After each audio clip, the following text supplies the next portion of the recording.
What's up, guys? This is Jamar Dawson, and welcome to episode 10 of the Off My Chest show. We got a really cool show today, a super special show, mostly because for the first time, we're having a guest. That's right, we're gonna have a lot of guests for a long time, maybe once a month, maybe twice a month, we'll see. But I'm super excited, especially for the guests we got today. Now, my goal with these interviews that we're gonna be having isn't necessarily to persuade you.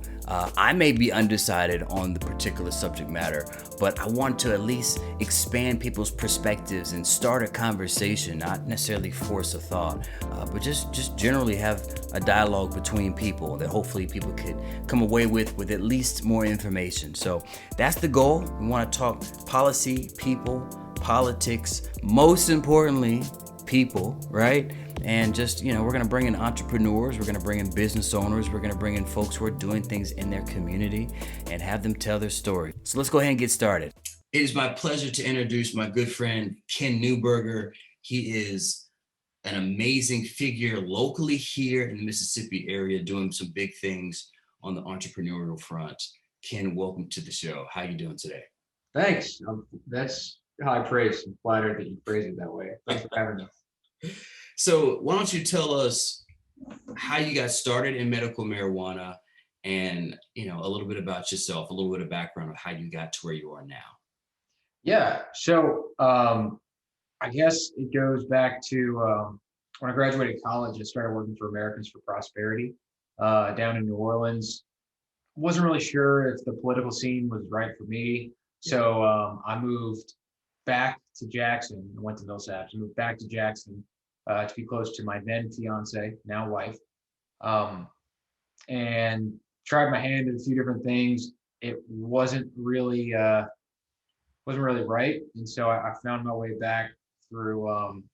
Some people were looking for some help in campaigns. I managed Representative Joel Baumgart's reelection, and after that, I heard that the Mississippi Medical Marijuana Campaign was looking for a campaign manager, so I offered to do that, and they thankfully thought I was going to be good for it, and they took me on as a campaign manager, and I was there until November of last year when we passed medical marijuana, and I started the association shortly thereafter. Okay, that's pretty cool. And it seems like that was a rather quick timeline based off of you getting out of school, doing some political work, and then just getting into medical marijuana. I just think I've had a very lucky streak of being in the right place at the right time. That just, I went out and asked people, hey, do you need somebody like this?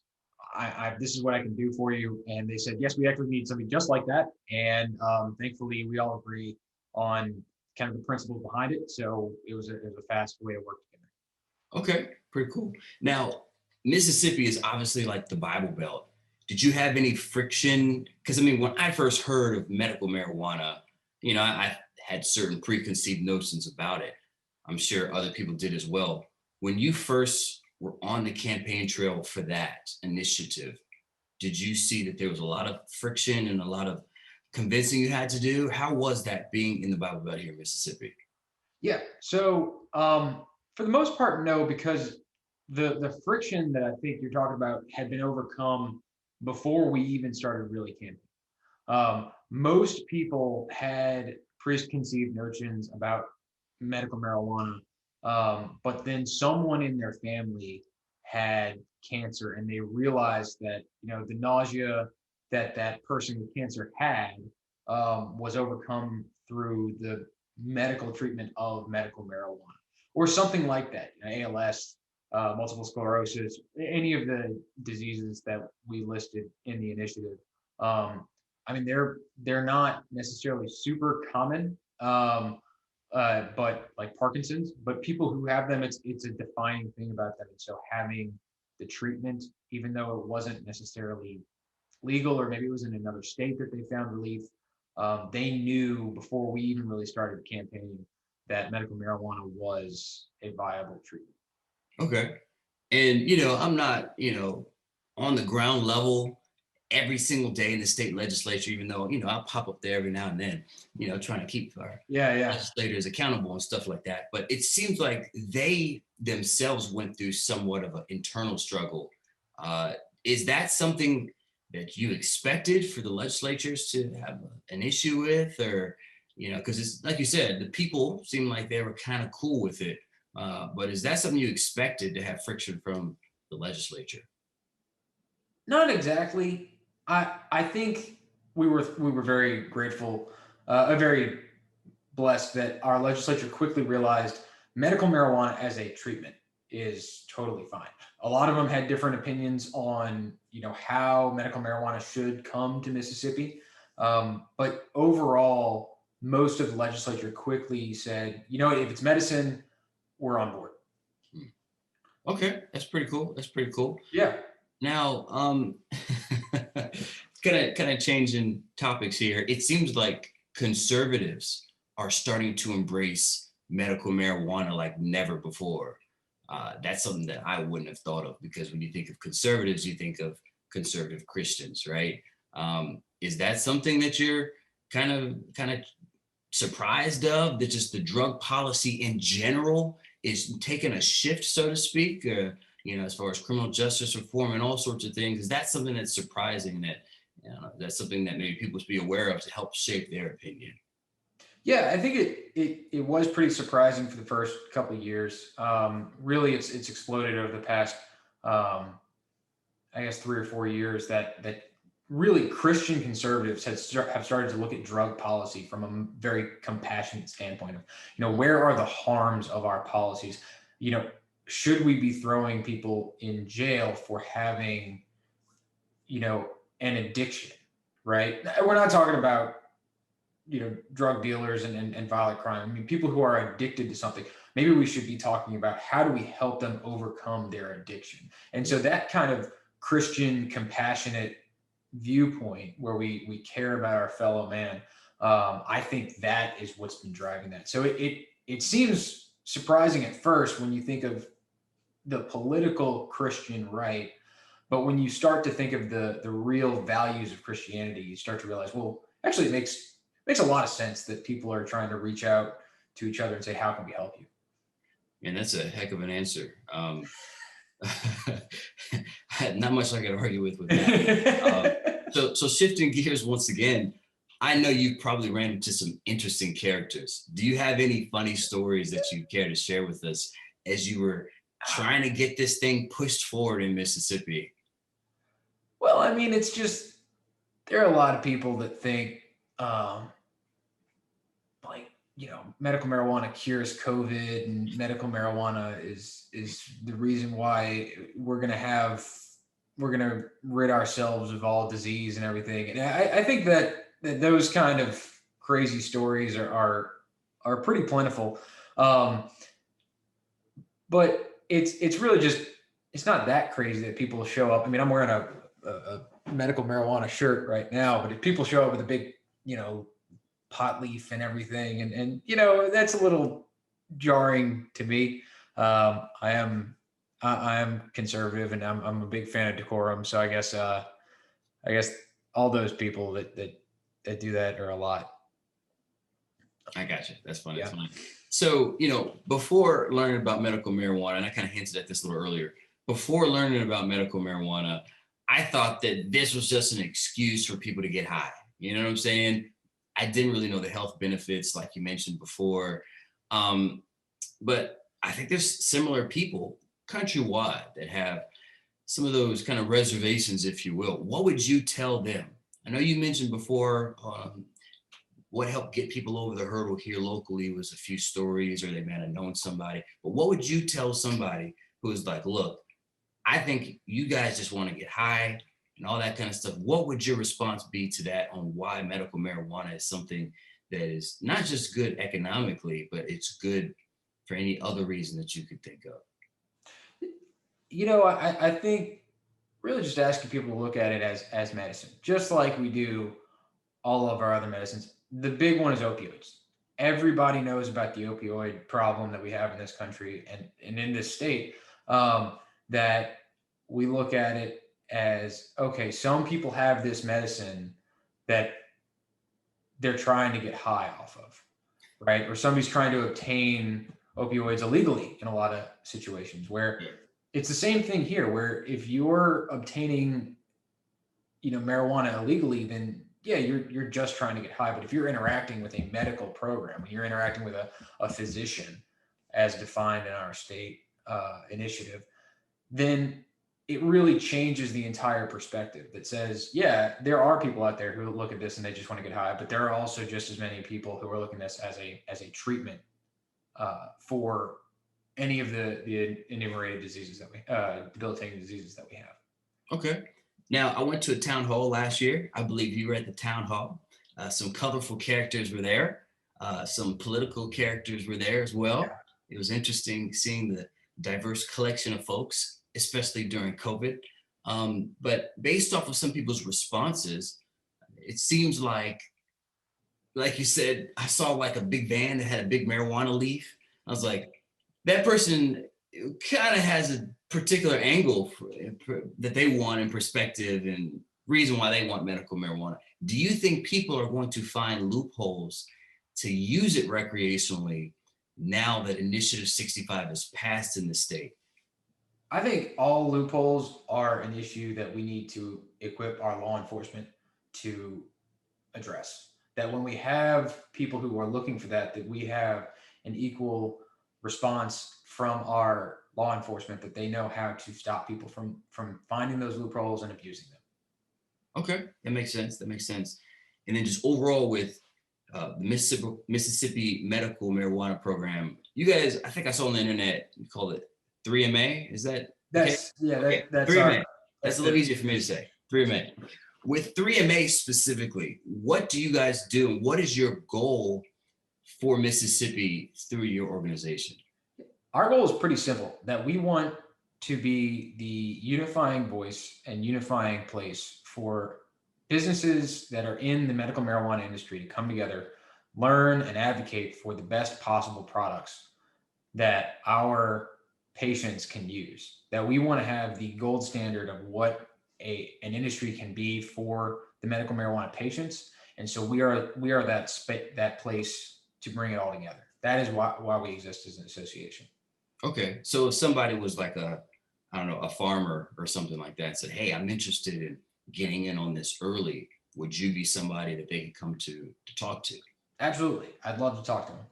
Okay. Yeah. Okay. Our website's probably the best place to start. That is medicalmarijuanams.com. Okay. We have a sign up form that you can go to it, fill it out really quick, and reach out and say, "Hey, I'd love to talk about growing medical marijuana, manufacturing it, testing it, dispensing it to patients." That would be the place to start. Okay. Okay. And the Mississippi Department of Health's medical marijuana page. Okay. If you had to go back and do anything differently and talk to your, I guess, 1 year ago self, what would you do differently? 1 year ago, which was the height of the pandemic lockdowns and everything, if I could go back, I think I'd tell myself to just listen more. There's so many people in Mississippi who have stories to tell, who know about medical marijuana, and we did a really good job, I think, as a campaign of telling people about medical marijuana, but listening for people to tell us about what they think. I think that's what I would say. Okay. And anything in particular that you think would change based off of what you might have heard? Yeah, I think we probably would have had. I think nothing really would change in terms of the election result, because I 74% of Mississippi chose Initiative 65, so that's a big. I don't know, if more people would have voted for us or not, but I just think that there would have been a really nice way to bring everybody together post campaign, because we've already had a really big outcry from the state, people reaching out to us saying, "Hey, I want to get involved in the business," or, "Hey, I have someone in my family who could really use this. What do I need to do? What do I need to learn from our, health department?" what is there to do for medical marijuana in Mississippi? And I just think that we might have had a better immediate shift from November 3rd to November 4th if we had done a better job of listening to people across the state. Okay, that makes sense. Let's just briefly, and we don't have to get to the specifics of the numbers, from an economic standpoint, like what does this do for the state of Mississippi, especially a small economy like ours? Well, it does two things. One, it brings in investment from other states. I mean, it brings in dollars that would otherwise not be here to Mississippi because businesses will have to open up. They'll have to hire people across the state to have new jobs. But also, it brings people who maybe were considering turning away from what is legal, and it brings them into the light. It lets them know that, hey, what you're doing that is going to be able to help you. You can interact directly with a doctor. You can actually do everything through the proper channels rather than having to worry about whatever horrors you might be worried about. So I think bringing things into the light and bringing dollars to Mississippi are two pretty great things. I think those are pretty reputable points right there. Now, if people were interested in finding more about your company, I know you mentioned it previously, but just one more time, I'll put it at the bottom of the screen, certainly in the show notes. Where would they go to learn more about your particular association? Yeah, our association, Mississippi Medical Marijuana Association, 3MA, as we like to be called, at medicalmarijuanams.com. And you can find out all about events we've got coming up. We've got one coming up this upcoming Tuesday for people who are interested in learning about how to grow medical marijuana. We've got a few more events later in May that we're going to be doing for people who are thinking about opening up a dispensary to interact directly with patients. And we've got more events in the works. Hopefully we'll announce those throughout the summer. It'll be a really good summer for people who are interested in medical marijuana. Okay. Ken, before we let you go, I know you are a person who is very well versed in politics, policy, people. If you had anything to bless us with as far as your own perspective, do you have anything that you'd like to get off your chest before we let you go? Well, that's really broad. Anything you get a free. There's very little boundaries. It's like Christianity. There's freedom within boundaries. So, but I'm giving you access to wherever you want to go. Yeah. No, I mean, I just think that right now there's no policy except maybe the income tax. And getting rid of the income tax, which I'm very much unapologetically in favor of. I think it's smart, conservative economic policy. But barring that, medical marijuana is the most important issue I think that is facing our state. Wow. I think that was very apparent from the past legislature where, all the news articles were really, are they going to pass a medical marijuana program? Are they going to pass, getting rid of the income tax? Are they going to pass Medicaid, Medicaid expansion? And those are the three things that continue to pervade the news cycle. And so it's great to see more and more people taking interest in something that will help,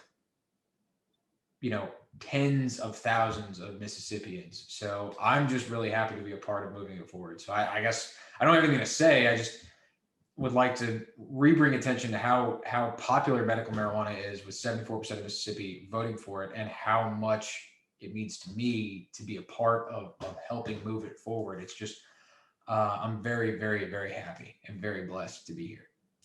Okay. Well, guys, thank you so much for joining me and Ken today.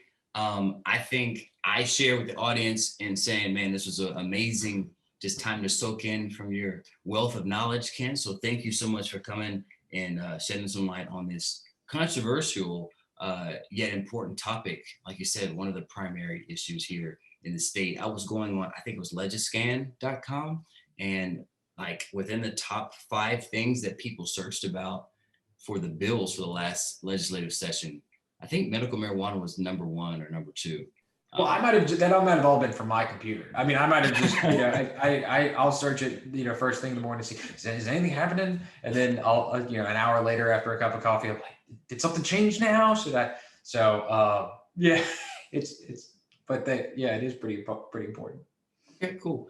Well, thanks so much. We're going to have you on again at some point. Yeah. And, maybe talk medical marijuana, give us an update or something like that, or talk about something else that I believe that you probably have a strong opinion on. So I have a lot of strong opinions. Ask me anything.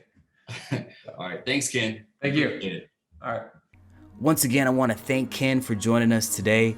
Awesome discussion, certainly thought-provoking.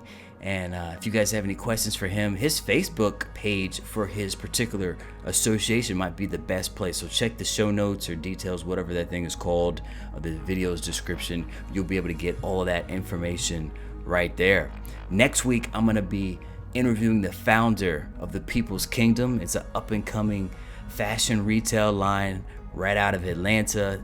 We're going to talk about, just the industry, him getting into it, some of the legal adventures he's had because he's had a brand before, and there's some interesting struggles that he had with people outside of his company trying to take his information. So I think it's going to be a really cool opportunity to just dive in. We're going to be talking next week about that. So make sure you guys stay tuned. Make sure you guys are checking in, same time, same place. Before I let you go, I just want to read this one thing of encouragement. It's been encouraging me recently, and this is from Proverbs 21:23. It says, "Those who guard their mouths and their tongues keep themselves from calamity." I think that's a timely word for the times we're in today, worldwide and individually. So hope you guys enjoyed the show. Let me know with a thumbs up. And if you guys have a topic that you want us to talk about, leave it in the comment section. God bless. Take it easy. Peace.